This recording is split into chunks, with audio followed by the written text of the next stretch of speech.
Hello and welcome to the second episode of Jobber's Court. I am Rasquatch, Robert Rath, the king of Jobber's Court. I am once again joined by two special guests that are going to be doing a little bit of legwork for me, my serfs or my jesters, as I would like to call them. First off, we have Cedric Cologne, or Cedric the Unentertaining. How are you? Oh, thanks a lot. Oh, hail the king once again. Jobbing. That's what that is. The Cedric Sports Entertainer coming to you guys live. Keep hitting those likes. Keep listening to us. Keep supporting us. Yep. And thank you guys for that. Anybody who did happen to listen to the show, we did actually get quite a few viewers last show, so that's great to know, and you guys are part of that. And the other individual, I think today, it's the Hulk Break Kid.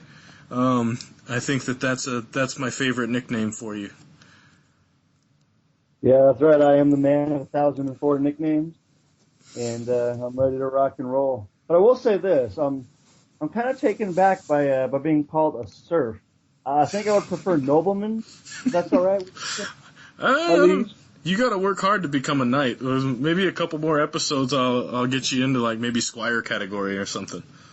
There we go. I'll work my way up. Yep. Tell you what, we get over 100 views, you guys can be knights. All right, so we got a few things to cover today. Just a little preview here. Being that season and the fact that they've already locked in Sting for the Hall of Fame, we're going to be giving our opinions on our Hall of Fame nominees, people that we'd love to see in the Hall of Fame.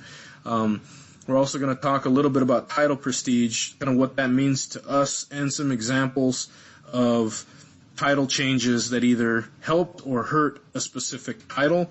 And then we're also going to be doing a dream match or a fantasy booking for us, which in this case is going to be Bret Hart versus Kurt Angle, and if they were to wrestle in a 1-hour submission match, that's going to be what our thoughts are. So, great show for today, and I think we're going to start off with our Hall of Fame predictions. Cedric, why don't you go ahead and start us off with a few of your thoughts? Alrighty, starting off with the Hall of Fame predictions. Just thinking about the first name that popped up for this 2016 Hall of Fame class, the Stinger. It made me think about what do I think should be the criteria for a sports entertainer or a wrestler going to the WWE Hall of Fame, since we've noticed it really isn't a criteria. This is not like other sports, whether stats, win or loss. We are dealing with, as fun as it is, a predetermined product. So what to me would be the best criterias.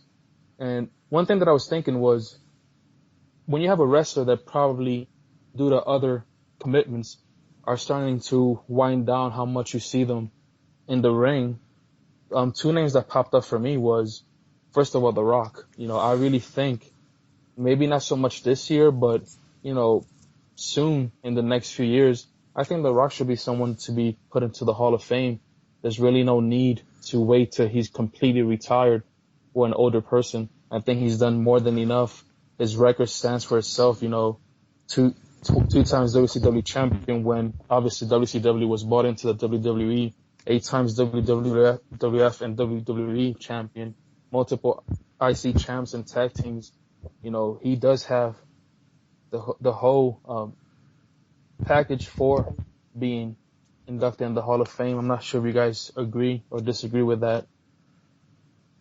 But in the same line as The Rock, I also think someone like Undertaker. Again, this is someone that his career speaks for itself. Everything that he's done, what he has meant to WWE and sports entertainment as a whole, not just his record in the ring, but everything he's meant to it. I think that instead of waiting till he's completely done with wrestling, he's another name that for me should be probably thrown around as a potential Hall of Famer in the next few years.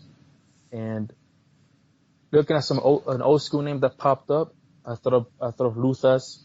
We hear his name anytime somebody does the Luthez press.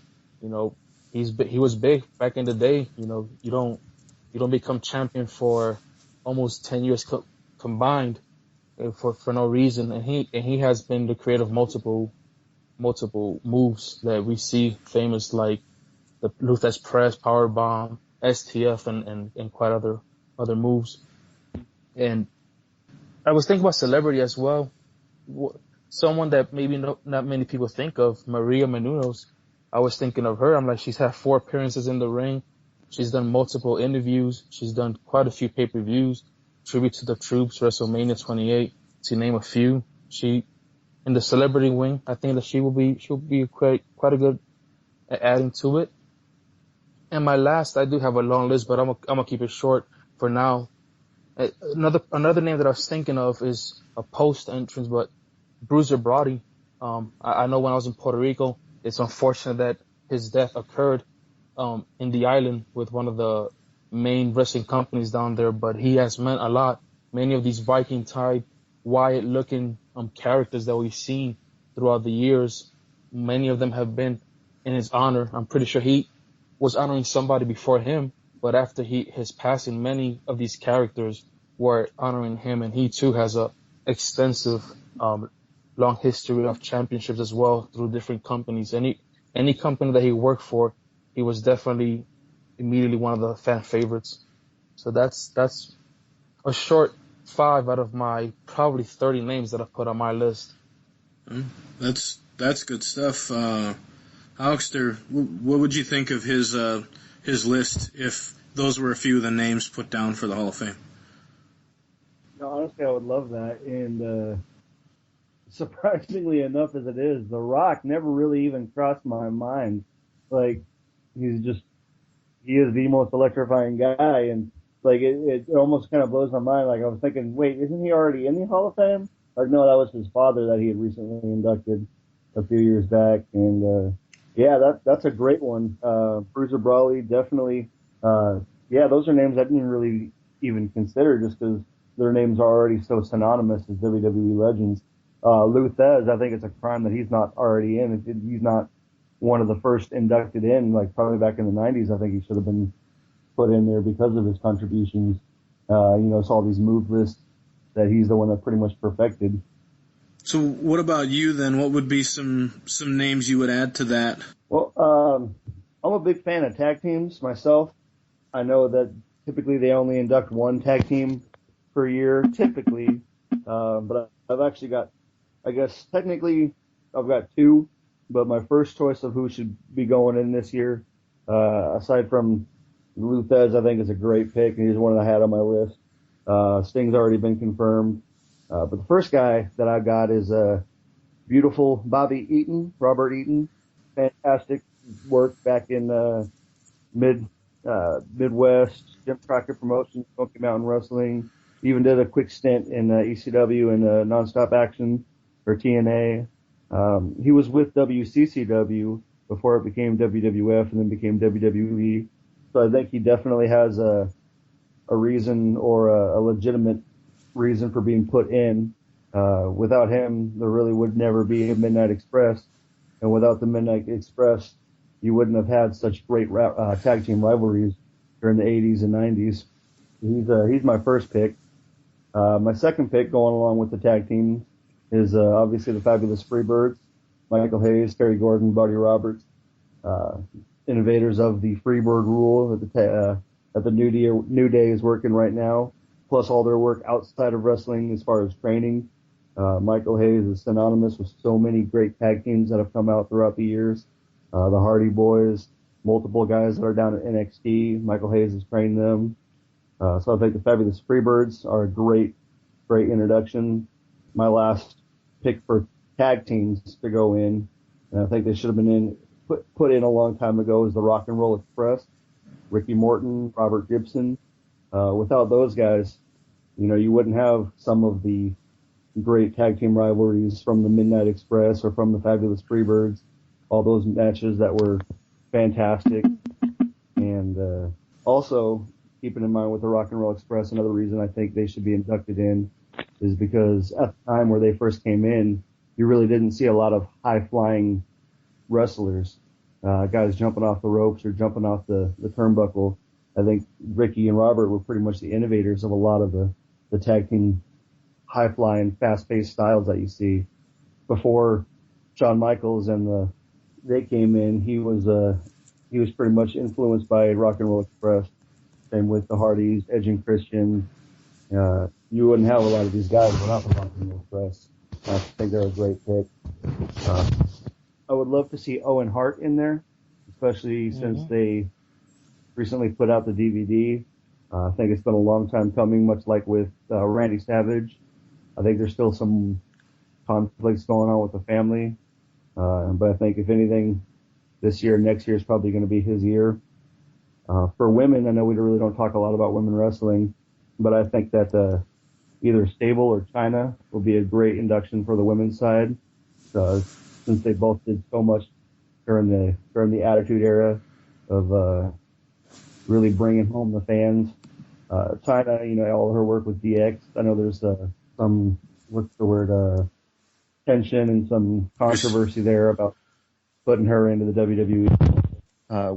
With everything she did with DX and just the fact that she's the only Intercontinental Champion female, also the only female to enter the Royal Rumble. I might be mistaken there. There's been two others since her, but she was the first. Yeah, the first. But I think she's definitely got legitimate reason to be put into the Hall of Fame. Obviously, with some of her extracurriculars since she left wrestling, might be a reason to not put her in. But I think that the pros definitely outweigh the cons as far as putting China in. And same with Sable. She's pretty much synonymous with the Attitude Era. You wouldn't have half the fans that you did during the late 90s without Sable. So I think those two would probably be great. And as far as celebrity induction, got to go with Lemmy Kilmister, just because of his recent passing and everything he did, music-wise. I think every single one of Triple H's since he became the ass kicker Triple H, his music has been Motorhead, Lemmy Kilmister. So I think he definitely has a good reason to be put in as a celebrity. Wow, yeah, that's my well, I was gonna say those are great. Some of those, I thought about. Others I didn't. Cedric, what do you think of the Hulkster's list there? No, that's a great list. To be honest with you, like I said, I had so many names on my list, and Owen Hart and China were two of the ones that I actually had an asterisk as possible mentions. I agree with the Hulkster.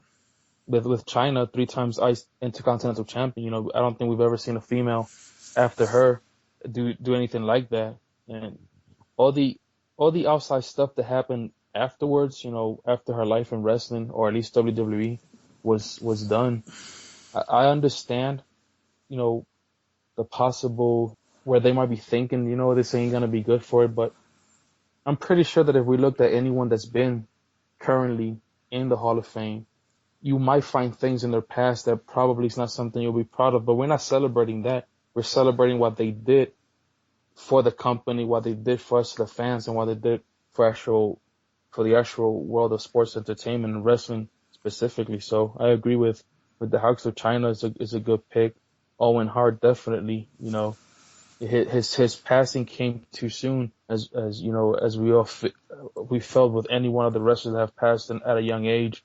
So who knows the heights that he would have probably reached if he would have had an opportunity, if his life would have been taken as soon as it did. So I do agree with him, and definitely in the celebrity, who, to me, what makes a lot of these great wrestlers starts with when they come in, their entrance, their music, and who didn't get goosebumps anytime Triple H's theme songs, whichever one it was, once it starts, that's the start of that Triple H aura. So I agree. Those are really good picks. Yeah, I think a couple other takeaways from this, and we're just sitting here just talking. There's so much logistics and so much of everything that goes into who actually gets selected to go into the hall. It's all about publicity and if that person actually wants to be in the Hall of Fame, and obviously that's been the holdup, with Owen Hart and then with China and her, adult movie industry and the stuff that she's been doing. I think I really like the idea of the Rock and Roll Express for me, because look how many people sort of took that gimmick. And maybe they weren't the first to use that gimmick, but I'm thinking they probably were the first as far as a tag team to use the high-flying moveset, which they took from Japan. And then, just their style and their charisma and everything else. I mean, we wouldn't have had the Rockers, which means we wouldn't have led to one of the best heel turns in history with Shawn Michaels, which then obviously wouldn't have went on to Shawn Michaels doing everything that he did. And you could even look at tag teams that are a little more modern, when they had Brian Kendrick and Paul London. They were kind of cut from that same sort of style, that was the high flying style, but they were kind of like rock stars in the way that they wrestled. Maybe they didn't wear the tassels and the multicolor and all that, but the style that they presented as a tag team rubbed off, and you can even see it now, in my opinion, in guys like the Jacksons, the Young Bucks. You can see some of the Rock and Roll Express in the way that they behave and the way that they're portrayed and their move sets and the other things that they're doing. So I think that a team like that is more than deserving to be in the Hall of Fame. Lemmy, obviously I think if there's anybody you give it to this year, there's only one other name I'll put out there in a second that I think is past due to really be in there from a celebrity standpoint. But yeah, that would be, I might actually cry, I think, during that one because of everything that happened and how much it meant to him. And then, he really wasn't a wrestling fan. He really didn't, necessarily understand it as much as, maybe some of these other guys that are celebrities that come in do. But, I mean, come on, if we got Pete Rose in the Hall of Fame, we can have Lemmy in the Hall of Fame. Agreed, 100%. Some names that I'll throw out there, I think that I would like to see. Obviously, we touched on Owen Hart, and I think Owen Hart needs his own induction. He needs to headline an induction. So, I kind of hope it's not this year. I'd like to see them do a WrestleMania in Canada again, and have them do Owen Hart's one there. That would be fitting. As far as performers go, the British Bulldog, I think, is one that isn't in, that I think should be, that I think could be a one of those guys that did a lot for a long time between the WWF Stampede and then going into WCW and back to WWF to finish up. But I mean, he's one of those names that if you grew up in the late 80s and then into the 90s, like, you knew who the British Bulldog was. And doggone it, if we can have Coco Beware, we can have the British Bulldog. Another name is Miss Elizabeth. How did she ever get overlooked for this long? And it upsets me. It actually makes me sad that she is not in the Hall of Fame. Randy Savage is in there. Reunite them, please. Put Miss Elizabeth in the Hall of Fame. And if there had to be a female inductee, to me, that's who it's got to be. And last for me, as far as anything that hadn't been touched on too much yet for a celebrity, is Muhammad Ali. So a lot of people forget that, one, he was a big wrestling fan. He had a boxing match at one point with Gorilla Monsoon. He was also a special enforcer at WrestleMania 1. So he was around the wrestling business for a long time, enjoyed it, and really liked the business itself. So I think that he would be a good celebrity candidate as well. What do you guys think of that? I think that we were thinking the same things, man. It almost seems like you and I discussed this before you even made your picks, because I had actually marked down the British Bulldog, and I'm not lying when I say this. My first thought was, when I was looking at the list of Hall of Famers, I was like, man, if Coco Beware is there, why isn't the British Bulldog here? That's the first thing I thought to myself. So that's pretty awesome that you actually mentioned it. Yeah. I can't believe I did not put Miss Elizabeth on my list, though. That you are 100% correct on that one. Looking at some of the females that are in the Hall of Fame right now, I don't see why she's not there. My gosh, I'm looking at Coco Beware right now on my laptop. He's got to be the worst Hall of Fame member. No, sorry, Coco, but you got to be the worst Hall of Fame member that's in the Hall of Fame. Because really, what did he do? I mean, he came out with a bird and he flapped his arms and did danced around a little bit, but was he ever above a mid-card wrestler? I don't think so. Oh, I don't want to take from the Hulkster's thoughts and time, but that's a really good point that you just made. Looking at the list, you see so many names there that really their biggest contribution. Maybe they were mid card at best at WWE or WWF, but they were folks in other regions, in other territories. They were big names. So that's another thing that on my list. I also had names that didn't even show up in WWE. I think that's why I didn't mention them. But yeah, sure. When it comes to him, I think some of the stuff that he did was outside of WWE mainly. I think that's why Luthez honestly isn't in yet. I think a lot of it is because nobody looks at him really as a WWF guy or anything, even AWA, all that. When you talk territory, I mean, he's just so old school. But there's a place for a guy like that, and I mean, possibly the best champion, of all time.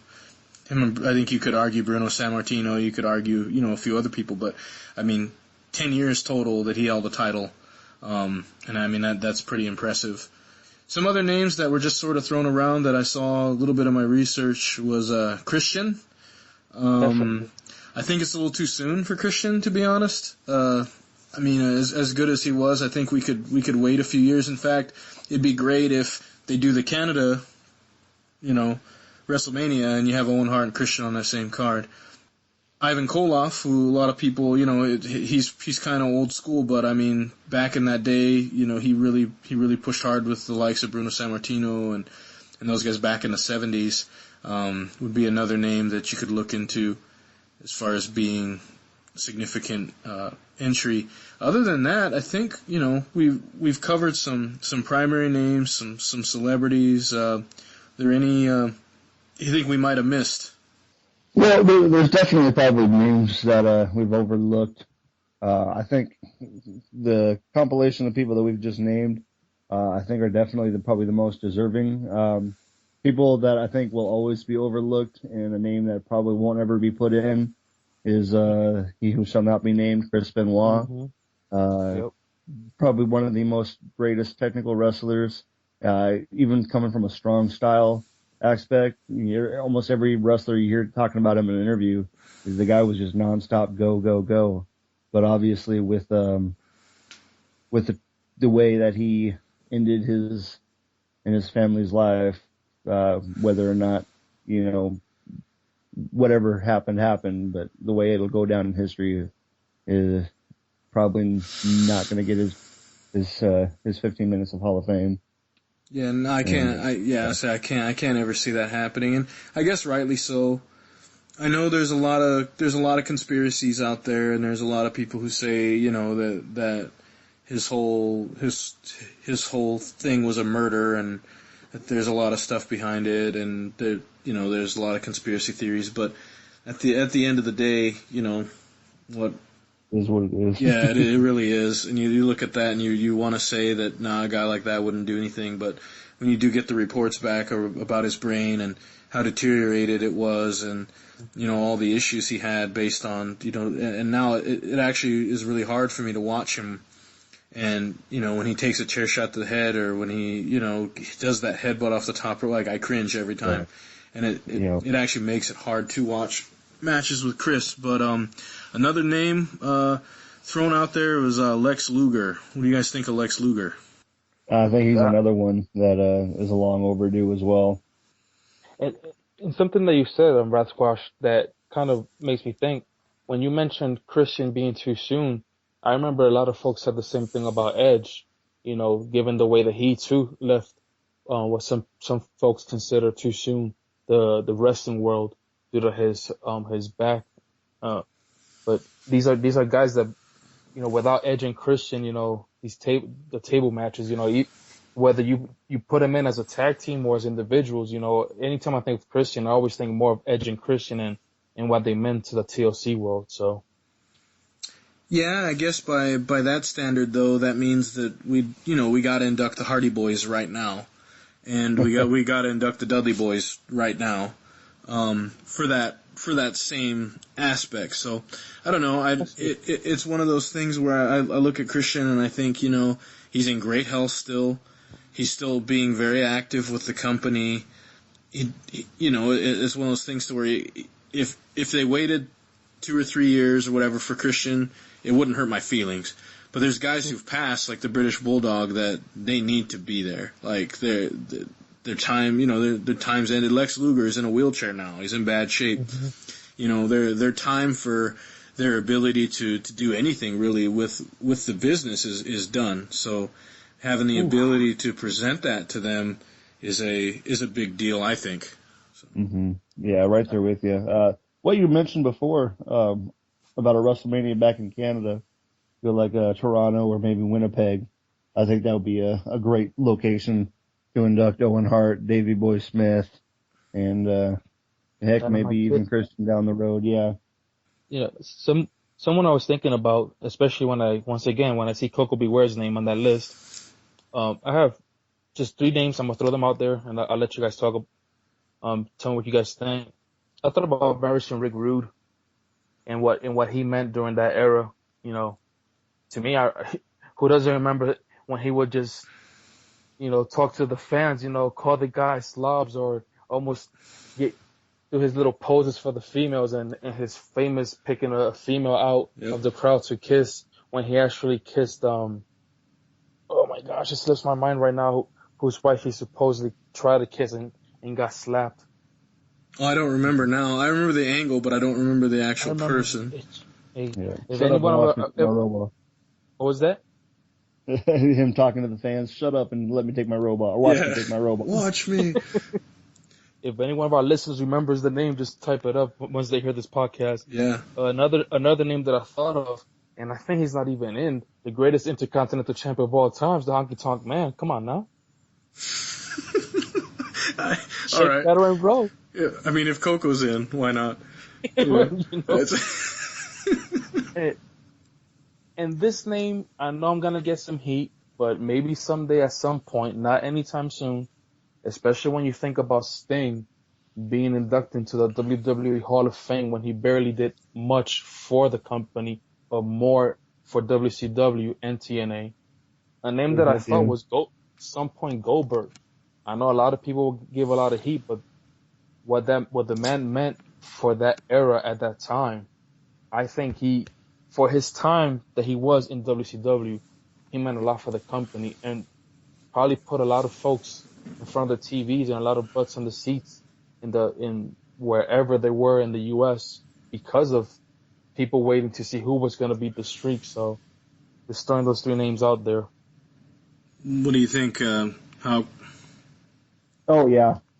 There's still rumors going out that he is trying to get back into wrestling, whether it be WWE or TNA. I've heard a lot of speculation recently about him trying to get back in the ring. Well, there is a legit rumor talking him and Brock to try to redo the ship match, that I call it, that they had at WrestleMania right before they left. So yeah, there has been rumors of that. Okay, so my take real quick, and then I'll pass it over to you guys again. But Honky Tonk Man, obviously an iconic character from that time, and I think the fact that he still actively does stuff is amazing. And sure, why not? As far as being the greatest Intercontinental Champion of all time, though, that's all gimmick. If you ever watched anything that he did, you notice he either had to cheat to win, or he beat up on jobbers most of that entire run as Intercontinental Champion. Then Goldberg, for me, I hold a lot of, I don't want to call it hatred, but a lot of heat for Goldberg, because he basically put my favorite wrestler of all time out of commission, and that's Bret Hart. A guy who worked very hard to not ever injure someone, and who never did injure anyone to the point where they couldn't come to work the next day, to be injured by a guy who was too green to be in the position that he was in and didn't understand how to work in a ring, and ended up, giving Bret such a concussion, which then led to his stroke. I mean, we could be seeing Bret Hart today possibly still wrestling if it wasn't for that. So, I guess, hard for me on Goldberg, but I guess I just hold grudges. Yeah, I understand you there. But So Ryback shouldn't be WWE champion because all his injuries with CM Punk? I don't think Ryback's a good worker, to be honest with you, at all. I mean, even it's kind of weird. Like, okay, when I was a little kid, I thought that the Ultimate Warrior was the greatest thing I had ever seen in my entire life. I watched the Ultimate Warrior as an adult, and I go, oh man, oh, this guy stinks. Because I look at it from a wrestling aspect. Now, was the Ultimate Warrior entertaining? Yes. Is Ryback entertaining? I think so. He can be entertaining, but he's dangerous, I think, and he does hurt people, and I don't think that there's a place for that, and it's a respect for another person's body, and they have to give up their body to you, and if you hurt them over and over again, I feel like that's a little bit disrespectful to the person, and in turn disrespectful to the business. I don't know how you guys feel, but that's where I'm at with guys like that who didn't really understand what was going on. Yeah, I'll be honest. I'm a huge Ryback fan, and the main reason I am a big Ryback fan is because he's spent so much of his life just trying to make it in the business. And, all the times he's trying to go in, telling him no, coming back, no, coming back, no, and he finally makes it in. And I'll be honest with you, the more and more I see him, the more and more I see exactly what you're saying. I'm starting to kind of lose interest. I think he's definitely getting better in ring aspect, but I think his time for where the company is going may have been too late. I think he would have been great in like the mid '90s when the Attitude Era first kicked off. I think he would have been a hell of a guy to see going up against Goldberg or see going up against Brock Lesnar in his prime, because you have that big smash mouth powerhouse matchup. But there's really not a lot of guys nowadays that I think can work that way. You have a lot of the smaller, more technical wrestlers, the high flying guys that are just so fast and so agile and can react just like that. Ryback, I think, is just a step behind all those guys now, and it's becoming glaringly obvious how much behind he is. Yeah, I just think it's not a big man sport anymore. Well, entertainment anymore. Back in the 80s, 90s, it was all about big guys, and Bret Hart, Shawn Michaels, those guys had to really work hard to change that the entire way it was thought about in the wrestling business. But obviously if he was around in the peak of like 95 when they just had the giant guys that could just come in, or in like the early 90s when they were crazy roided up, and if he was around during that time, I mean, obviously he would have been one of the biggest things you'd ever seen. I will say this about Ryback: I've been enjoying his like aerial offense. I think that's pretty cool, and it shows off his athleticism. So and he looks like he hurts himself more than others, and that's okay as long as you're going to hurt yourself. Then but I think that I won't say that I dislike the guy as a worker. I do kind of like his game. Obviously, the crowd's into him. They like to do his chants and do his other things and all that. I'm a mark for technical wrestling and for the ability to go out and counter moves and the catch as catch can type stuff. And so I think that's how I've changed from a kid to an adult, as I'm much more into that kind of stuff now. So, but Goldberg, I wouldn't be upset if the Hall of Fame happened for him, and I wouldn't be. It would just be one of those things to where I'm just going to be bitter and glare at him, I think, the rest of my life. Well, I think that covers everything pretty well on this first subject. So I want to transition a little bit to titles and prestige. Now, to you guys, we'll start with you, Cedric. What does prestige of a title mean to you? Oh wow. Okay. I did some quick glaring online, some research. I went to a few sites, read a few articles. But for me personally, if I were to sum up everything that I read and make it personal for myself, the prestige of the title is based on a few factors. The respect that the actual holder gives to the title.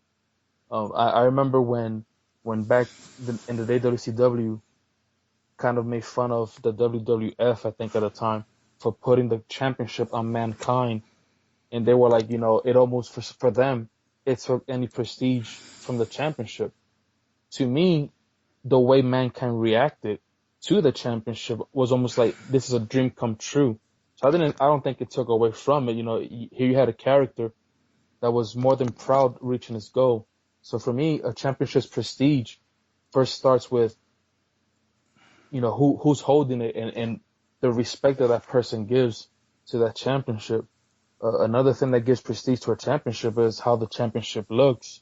And throughout the years, we can see how different championships have evolved to either look more towards the person carrying his characteristics or personality, or just a big championship that just looks like this is the championship that represents the company.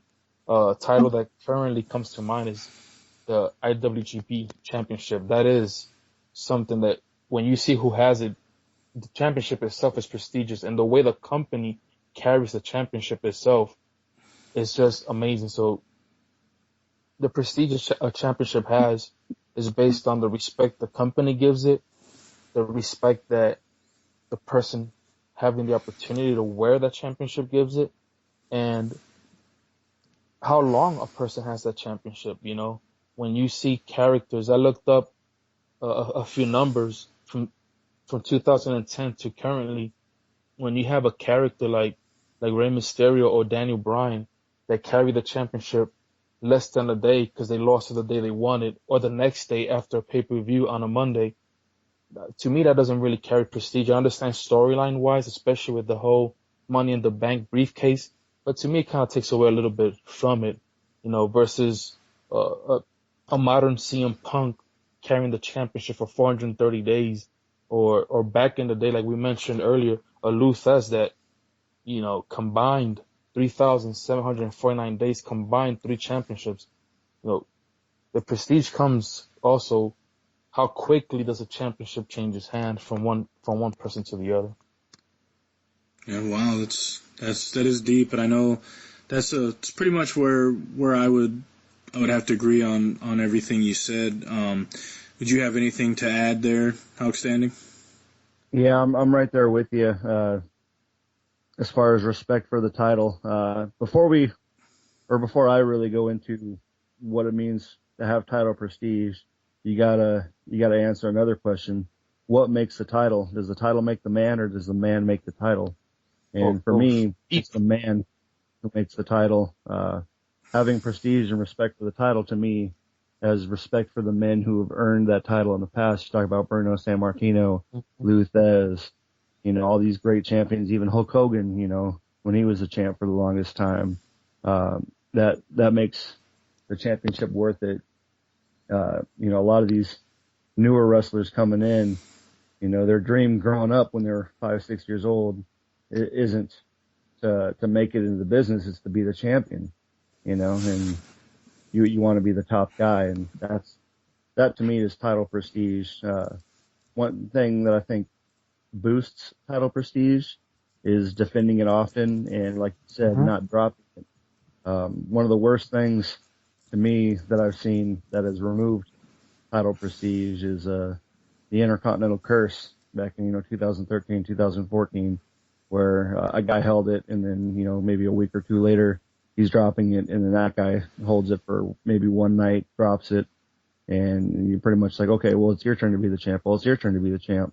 And I think that really diminished a lot, and especially with the IC title, because that to me is known as the workhorse title. You know, the guys who may not necessarily be the biggest moneymaker, the biggest draw to the company, but they are the best technical wrestler. To me, that's why I think the IC title has so much prestige going forward.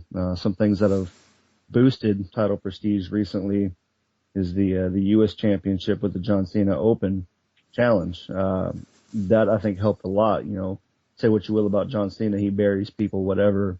But some of those matches that he had just over this last fall, spring, summer, those are some of probably the best matches in a while, because you had people defending it every week, and it wasn't. Well, I mean, you can argue and say, okay, maybe, yeah, we knew John Cena was going to win, all that fun stuff. But with all these new competitors putting on 4-star, 5-star matches, arguably so, but there's like always that little bit of doubt, like, oh my gosh, you might actually win this. That I think really boosts title prestige. when both guys are out there giving everything they have to win it.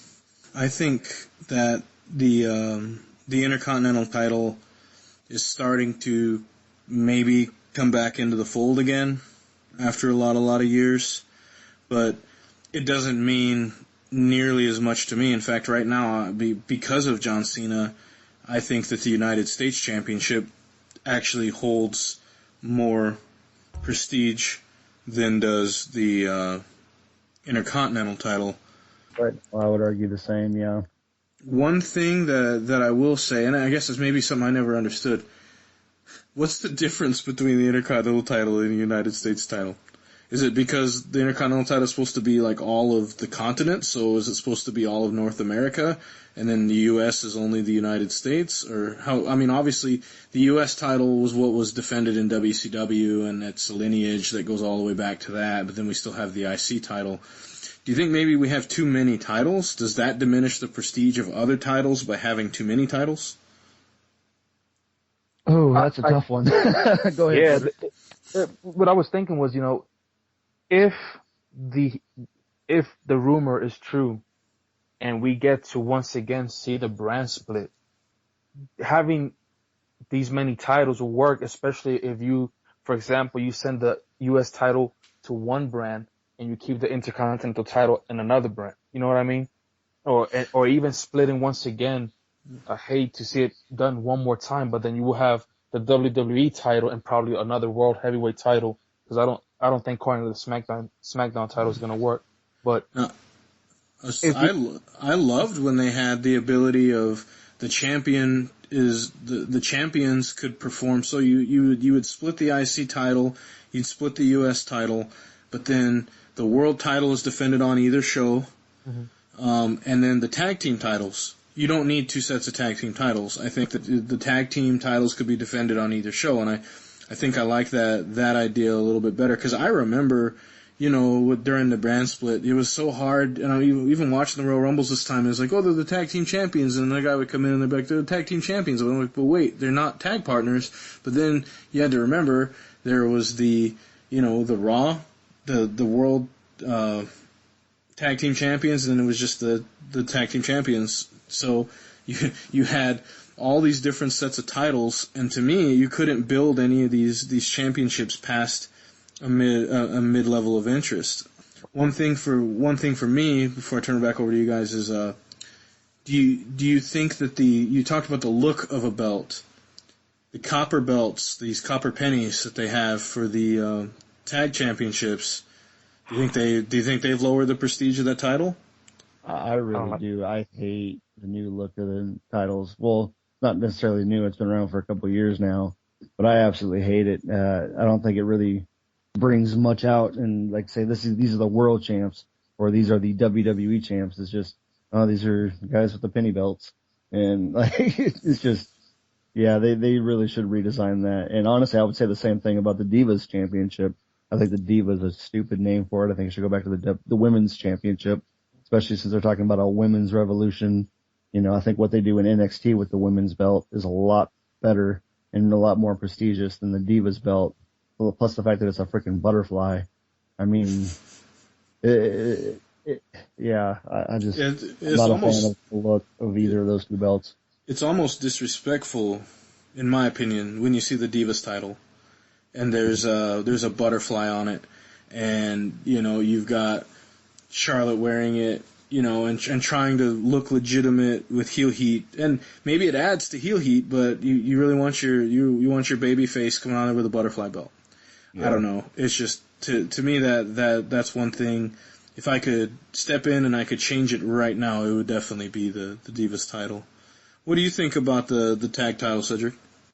I'm kind of backtracking because I had a quick thought about what you were mentioning earlier. Sorry about that. No problem. I'll make it quick about having the two tag team champions. I remember we had one in Raw and one in SmackDown. Yeah. I realized I understand what you're saying. It's kind of cool to have one person competing on both shows. I just thought about with all the injuries that we're seeing, possibly for maybe working too many house shows and things like that, it might be best. I don't know what you guys think, having the two, like tag team champions in Raw and one in SmackDown, but I do realize what you were saying. It might oversaturate a little bit, and then you really don't know who's who, or like you said, it'll be kind of difficult building up the prestige again, the prestige of that championship. So it's a toss up right there for me because I can see it either way. But See, talking up, what's up? let's say go ahead. I'll say maybe I'm just old school, but I don't think champions should be defending belts at house shows anyway. I agree. I agree. So I mean, I'm one of those people that I think that the house shows are for those younger talent to get out there and really work their craft and to get out there and get the interactive with some of the live crowds. And you have one or two big names and they have a tour and they do their thing, and then the big names keep switching in and out for the main events and stuff to draw the money to the house shows. But if NXT has proven anything, it's that you could take people that aren't top world stars, at least not in the United States, and you could put them through the way you've built it, through the way you've done everything. You can sell out buildings with people that aren't John Cena. You can sell out buildings with people who aren't The Rock. So a lot of it's about booking. Yeah, and especially recognizing the people that you have in NXT, recognizing, yes, they might not be WWE homegrown stars, but some of these guys have been around for over a decade, making their names be known across the world outside of WWE and honing their craft. But back to the tag team belts, definitely. Ever since I saw the new, and like Huxer says, not new because they've been around for a while, but the first time they showed those belts, I'm not sure who designed them and who actually said, yep, these look really nice, because they don't. And again, part of the prestige, I just keep thinking, going back to the IWGP, so a lot of people might say, well, this guy's a big fan, and actually I am. Those belts, they just look amazing, and that adds to the prestige, in my opinion, the look of a belt. Yeah, I actually like the design that's on the tag titles, the kind of Spartan helmet looking thing that's on it. I think looks really awesome. I think when they designed those, they said it's going to be different and it's going to look different and it'll be different than any of the belts we've had out there, and so I think when they designed it, that was the whole idea. But no, for me, there's a few things that in history that have lowered or raised prestige of a belt. John Cena was one I was going to talk about for sure. Like, the United States Championship is elevated to such a degree that it means something. You spend all the time building it up, but then you have Alberto Del Rio win it, lose it, and then gain it back in the course of a day. So already they've taken that and they've lowered the prestige of it. Whereas the Intercontinental title, we've now had a feud going on with Kevin Owens. Took him a while to win it. Then now he's feuding with Dean Ambrose, trying to win that, win the title back. And they've actually had some good back and forth storylines. So the Intercontinental title's starting to kind of come back into the fold now. If anybody remembers obviously the infamous finger poke of doom, which the anniversary just happened not that long ago, it's things like that can make you turn your entire back on not just a title, but an entire product. And I think it was kind of at that moment, like when that happened, I said, this title means nothing. This title means absolutely nothing to them. Or when Jeff Jarrett, jobbed for Hogan and laid there and Hogan pinned him.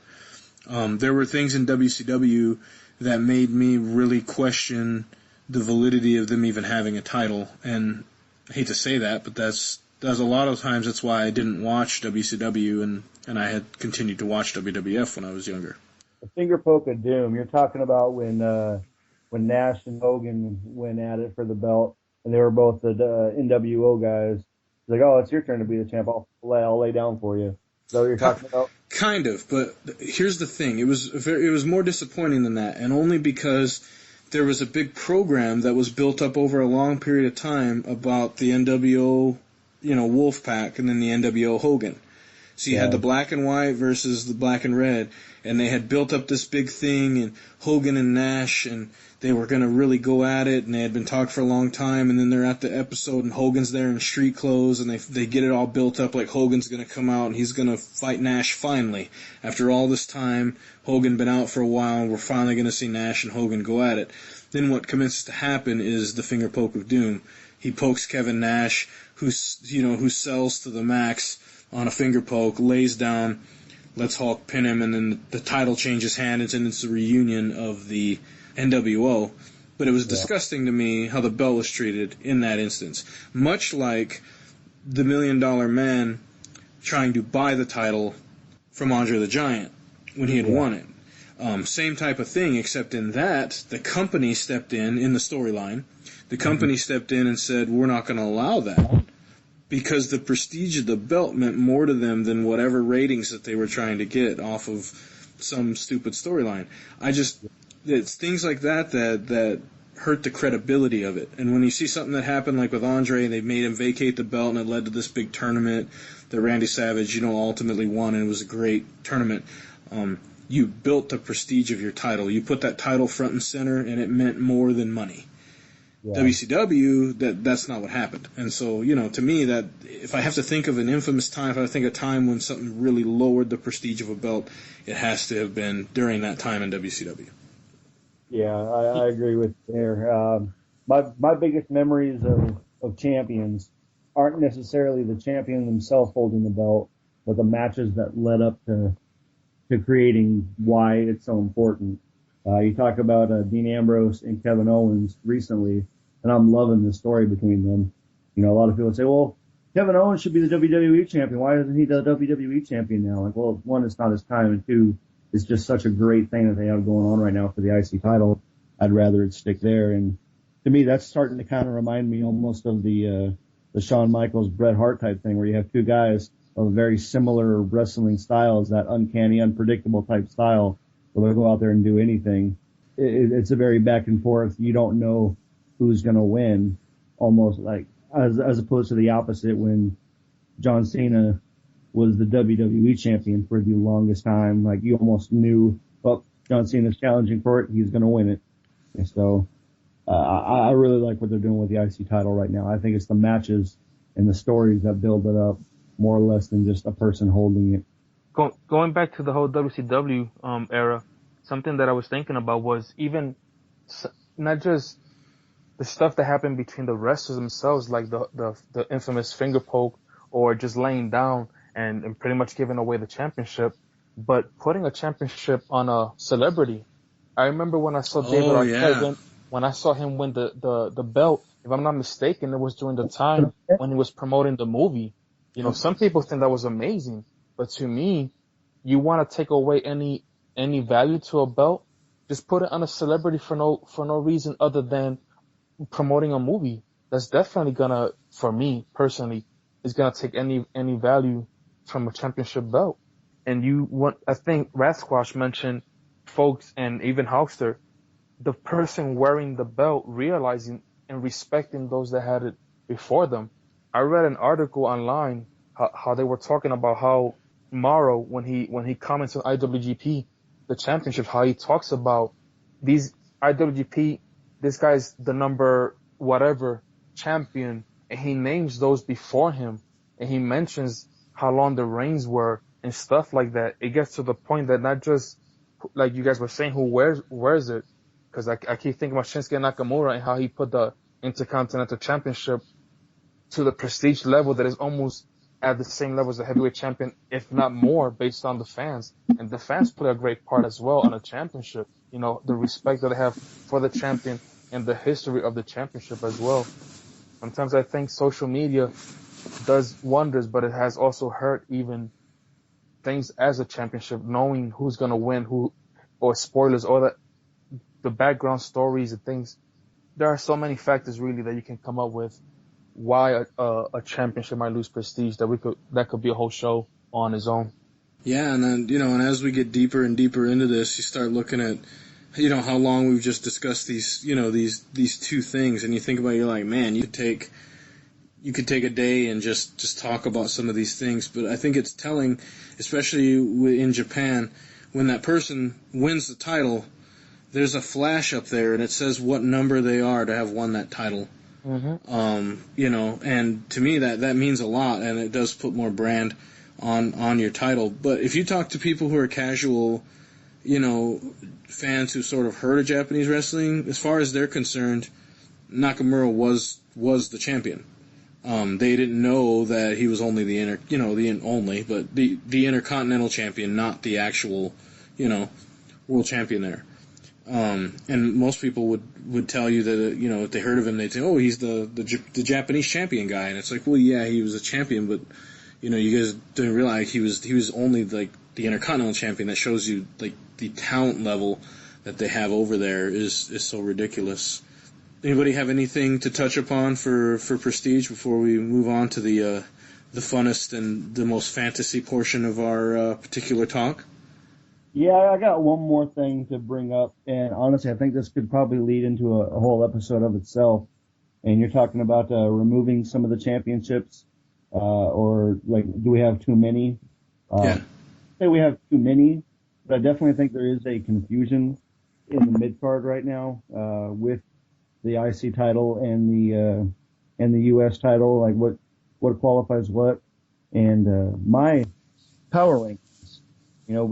They list the top 25 on on their power rankings, but as far as rankings of who's the number one contender, it feels like it kind of comes out of nowhere almost. If you could have like an actual listing of who is where on the contendership, I think that would kind of raise it up a little bit more. For me, the IC title has always been that one right underneath the US or the WWE champion or the top title. A way to maybe boost that back up and kind of remove some of the confusion. Maybe a brand split. And I'll be honest, I'm not really a huge fan of the brand split. I did like it the last time they did it, but I think it got kind of confusing when the roster kind of diminished a little. I think they definitely have the depth to do it now. Mm-hmm. One thing I think, obviously, this is probably a discussion for a later time, was make Raw the main show, and for SmackDown, put NXT on SmackDown. Label it as NXT is SmackDown or NXT on SmackDown kind of thing. Bring them to cable TV because they're already the hottest promotion right now aside from the main card as far as money making. They're selling out every show they do pretty much. I think that would be fantastic, and move the U.S. title over to a mid-card championship on NXT since the majority of NXT is in the U.S. I mean, obviously they did that show or that tour in the UK recently, but I think that would be pretty neat to see a mid-card in NXT. So you have one mid-card championship on Raw, one mid-card on NXT on SmackDown. That's just an idea that I think would kind of bring forward and would help boost some of the NXT mid-card guys a little. Mm-hmm. Yeah, I'll touch on that for a second, only because I had a similar idea, but mine's slightly different than yours. What if instead of a 3-hour Raw, what if the first hour of Raw was NXT television?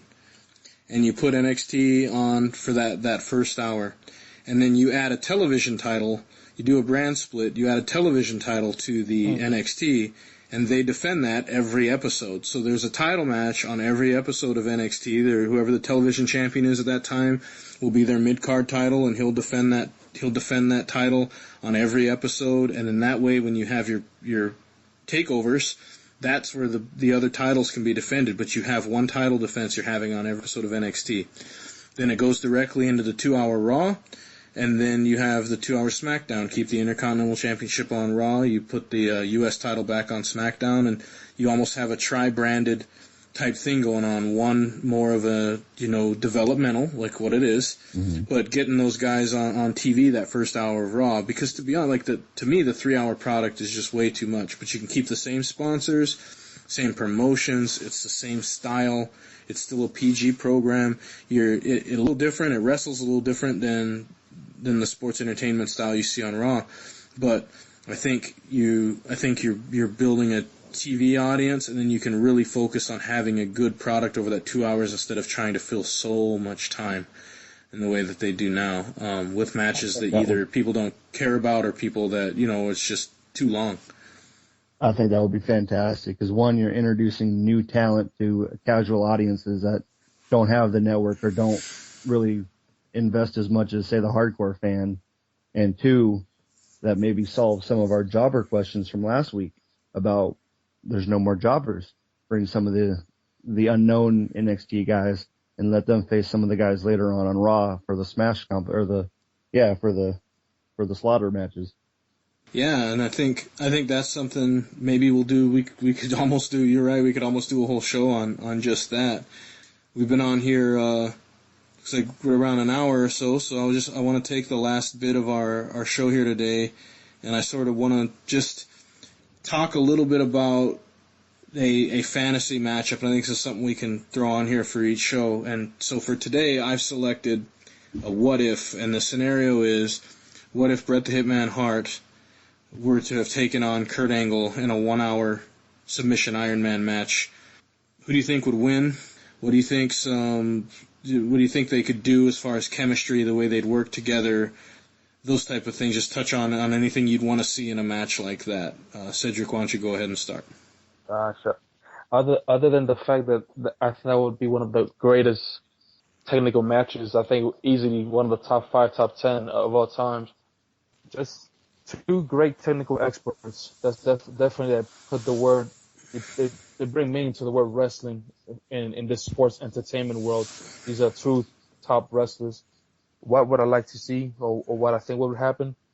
Definitely, you would see one guy fighting to get his sharpshooter in, while the other one's trying to get his ankle lock. And I can just see one of the falls being some way, somehow, Kurt Angle putting Bret the Hitman Hart in an ankle lock, and all of a sudden, Hart finding a way to reverse it and getting Angle into a sharpshooter.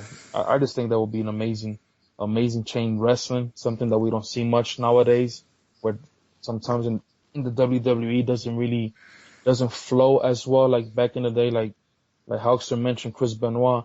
I remember Benoit versus Regal. You want to see chain wrestling, but that's a whole different match. But looking at Hart and Angle, I think you could definitely see some good hard hits, two folks that can sell a hit very well, and just a really good technical match. Just trying to see who gets whom in their finishing move.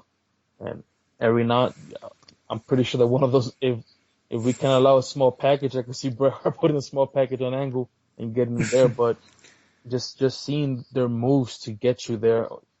Bret Hart with his clotheslines and his backbreakers and his second rope elbow drop, and just seeing Kurt Angle with his suplexes and even the Angle slam preparing you for the ankle lock. That would definitely be a Booker's dream, definitely. So in their prime, both guys at the maximum points of their characters, who do you think would win? Who would I think would win that match? Yeah, if you were going to book it based on popularity at the absolute peak of their characters. I think Bret Hart would win it. That's just my personal opinion. I'm a big Bret Hart fan, so. Okay. How outstanding? What do you think? Well, we're talking about Bret the Hitman Hart versus the Olympic gold medalist Kurt Angle, arguably the two best technical wrestlers to ever step inside the ring, in my personal and humble, well, not so humble opinion. But oh my gosh, that would be a dream come true to see both of them in their prime going at it for an entire hour. Oh my gosh, back and forth, back and forth. Obviously, I think the very end of the match would come down to either the sharpshooter or the ankle lock. In between, I think it would be kind of neat to see a couple quick falls back to back. Say, Bret Hart gets the first fall, German suplex, arches his back into the 1, 2, 3. Immediately, as soon as he gets up, Kurt Angle flips him around, gets him in the German suplex, flips him over, arches his back, 1, 2, 3. We got maybe 3 or 4 of those, tied up at 3 apiece off of just quick finishes off of a suplex, whether German suplex or a float over regular suplex. Oh man, just the chain wrestling and how fast both of these guys could go at it, I think would just be fantastic to watch.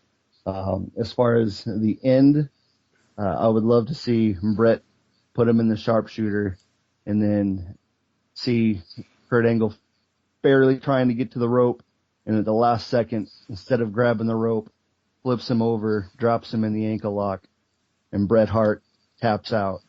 So, for me, it's true. It's damn true. Kurt Angle wins. Well, I have to break the tie then. All right, so First of all, I wanna say, because of the way it sounds, we'll say that this was not a submission match, because I like your idea better of having a couple spots in there where it's a non-submission finish. First of all, I know I've seen Kurt Angle tap on a few occasions during a match, and he was actually choked out by Taz in a match before. But I have never, ever seen Bret Hart submit. Too proud. I've never seen him submit on a pay-per-view that I can remember anywhere, anytime. If he was beaten, it was clean. It was, from a submission or from some kind of large attack. But from a submission, I've never seen Bret Hart submit.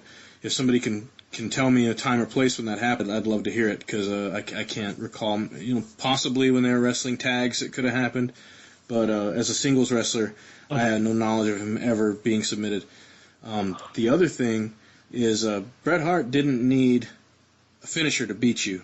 Mm-hmm.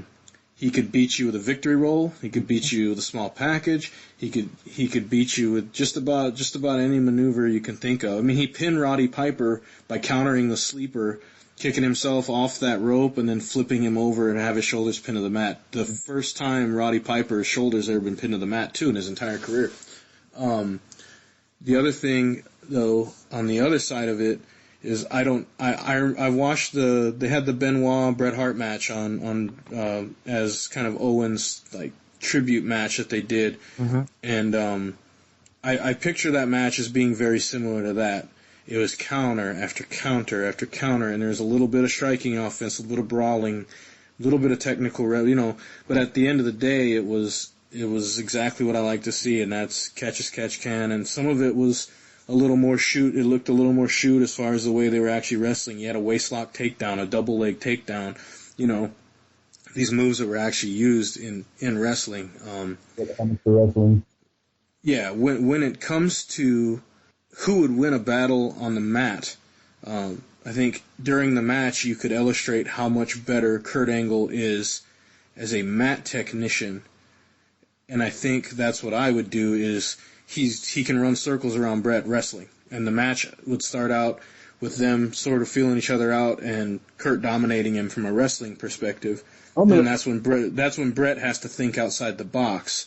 I think that's when you see Bret using his ability to counter and being a better counter wrestler than Kurt Angle. He would counter what Kurt Angle's doing. But anyway, what were you going to say? No, I was just saying, as far as Bret Hart or Kurt Angle being the better mat wrestler, I'm an Olympic gold medalist, damn it. Yeah, exactly. And I think that he could illustrate that during the match. I would just love to see, they talk about how great a technical wrestler Bret Hart is, and then watch Kurt Angle just run him into the ground as far as from a wrestling perspective. Bret's frustrated, has to change his whole game plan, and if there's one thing Bret Hart could do, he could wrestle anybody, Yokozuna to Owen Hart to whoever he needed to go in against, and he could make them look good. Yep. So he gets out wrestled, he ends up coming back, and I see the finish, pretty similar to what happened with him and Shawn. They go into overtime. These guys can't get any falls, and after a full hour, they go at it, and I see the finish though as being Bret Hart catches him out of nowhere with something crazy, just something he hadn't seen, something he didn't see coming. But I don't see either of them ending this match with a finisher, and I don't see either of them ending it in a submission. I would see it as a quick roll up and a surprise thing in overtime, and Bret Hart out counters him and ends up being the winner of the match. Man, what a great match it would be. And I was thinking, you have the Olympic gold medalist, but let's not forget a man that graduated from Stu Hart's dungeon, so he too has a lot of mat wrestling as well. Maybe not to the level of an amateur wrestler, Greco-Roman wrestler, but definitely Bret Hart had his moves, and many who have graduated from that dungeon, we've seen some good wrestling come out from them. And I agree with you. Bret Hart had more than just a sharpshooter. He was slapped a power driver on you as well. He had some good power moves. And I was thinking about the submission. I know Bob Backlund beat him with the chicken wing, but it was more of Owen Hart influencing his mom to throw the towel in. So it wasn't really that Bret Hart actually tapped out. But it's one of that goes in the books as, hey, he gave up thanks to the towel being thrown. But That is good lore too, because I did remember that about halfway through. I was like, I think Bob Backlund beat him with a chicken wing, but yeah, it was they threw in the towel on him. He never quit, and it's funny because that paralleled what happened with Backlund, where when Backlund lost to the Iron Sheik, it wasn't that Backlund tapped; it was Backlund's manager threw in the towel for Backlund. So I think that they took that whole angle and they wanted it to look exactly the same as it did back in the '80s. But yeah, I would love to challenge someone to tell me a time when Bret Hart ever submitted in a match. Whereas I know a couple instances of Kurt Angle having to have done so, and I can even think of instances where, like in the Royal Rumble, they were aren't out because you're in the Rumble. But yeah, in a shoot fight, Kurt Angle would beat Bret Hart, but. I think if we look at this entertainment form that they're putting on and the way that how over their characters were, Kurt Angle, vastly popular, very popular guy, but I don't know if it gets better in the worldwide scheme of things. Bret Hart was internationally the biggest star I think ever in professional wrestling internationally. In the United States, I still think either Stone Cold Steve Austin or Hulk Hogan probably holds that as being the most popular wrestlers of all time, but from a worldwide scale, I don't know if there's anybody more well known and that was more popular with the fans than Bret Hart. I think that's what gives me edge. If Kurt Angle has to lose this match, I'm gonna throw out another Kurt Angleism as far as a way to end the match with Bret Hart winning. Kurt Angle's one of his sayings is, "I'll break his freaking ankle." Well, how about we do that? He gets him in the ankle lock, and he legit, storyline, I don't know, whatever. Kayfabe breaks his, okay. Kayfabe breaks his ankle, and Bret Hart, because he is a graduate of the Hart Dungeon and a legit badass, with a broken ankle and all, O'Connor roll or Victory rolls him up for the final win. I think that'd be kind of neat. Yeah, then just let Bret Hart take a breather for about 6 months. Well, I mean, yeah. He was good playing possum, that's for sure. Yeah, I look at the two and I love Kurt's work and I love the way he did things, but man, I remember, it's the saddest match of all time that I remember too, but Bret Hart was wrestling this guy named Mantar, and you guys probably don't even remember Mantar because he was such a bad gimmick in the mid-90s. When he wore the muscle body shirt and clothes. No, that's Giant Gonzalez. Okay, I'll bet. Mantar wore this big pink suit, like with the single strap, or it had the double strap, kind of like Andre the Giant, the singlet. But it was this big pink, like almost furry looking singlet, and then they would paint black, like almost what looked like horns that connected back into his hair, and they would go like around his ears where it was this face paint stuff. Look him up; he's pretty good looking. Oh, but Mantar was almost 400 pounds, and I remember he had to wrestle a match against Bret. I think it was like on Superstars or some crap on a Saturday, and they start doing the test of strength, and I'm like, oh, this is going to be good. So Mantar is obviously way stronger than Bret Hart, and he's pounding him down with this test of strength, or the old Greco-Roman knuckle lock, if you want to call it that. And they're going at it. So Bret Hart does this thing where he keeps the grip, does a somersault, and ends up like underneath Mantar with leverage. And he's just holding his hands there, and you can see he legit countered it and actually held his hands and was pushing upward, where you could see he legitimately countered into where he had an advantageous position over Mantar, actually forced him back into the ropes, then Mantar goes tumbling out, and then Bret Hart, of course, was walking around the ring. But watching something like that, I just go, this guy, he literally knew a counter to every move. And when they say that, I don't think they were kidding. Like, when you hear the announcers, man, this guy knows a counter to every move, I honestly can't think of anything that Bret Hart couldn't counter. I've seen him counter the Razor's Edge. I've seen him counter every move that these guys have hit where once they put it on you, it's over. I've seen him counter it. And I've seen him counter Benoit's crossface. I've seen him counter the sharpshooter on his own. That's the other thing. He could apply a sharpshooter from anywhere, anytime. And, you see him like land. He went from his Russian leg sweep spun around into a damn sharpshooter. The guy could put it on anywhere. So I just think he technically, he may not have had the wrestling background, but from a technical professional wrestling standpoint, I still think he would have the edge over Kurt Angle, and I think that he would win the match based upon that. He'd eventually out-counter him, catch him in something, and it would be match over. Well, there's a reason he's known as the best there is, the best there was, and the best there ever will be.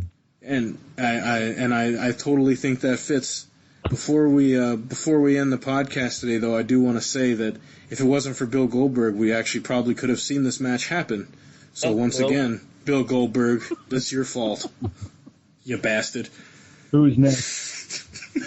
Who's next? Obviously, not them. Thanks, Bill.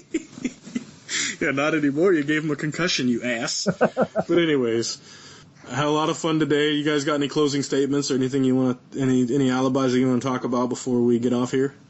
I just want to throw out an obligatory woo! Oh my God! Sorry, Joey Styles. Yeah. Oh my God! I don't think that snake's devenomized. As we were talking about last episode, my favorite Vince McMahon quote, or "What a maneuver!" Yeah.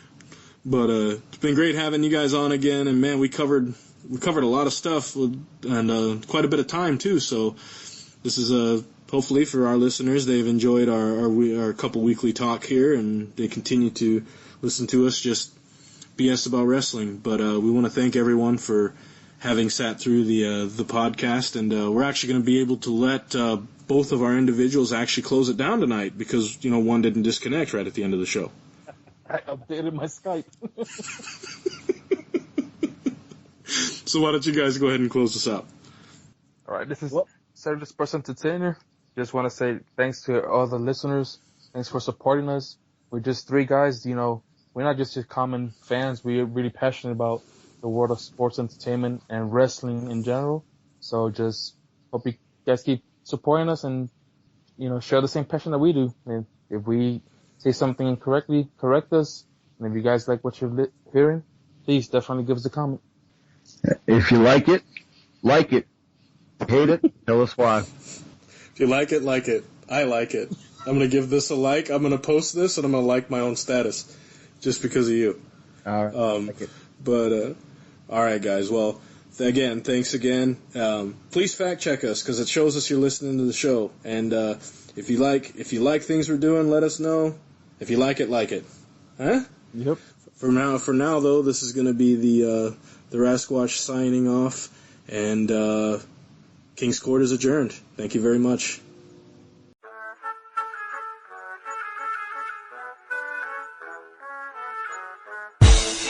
Saw you walking down the street one day, so I decided to say, hey girl, what's up, what you doing, how about you and me, we could go there, that would be really key.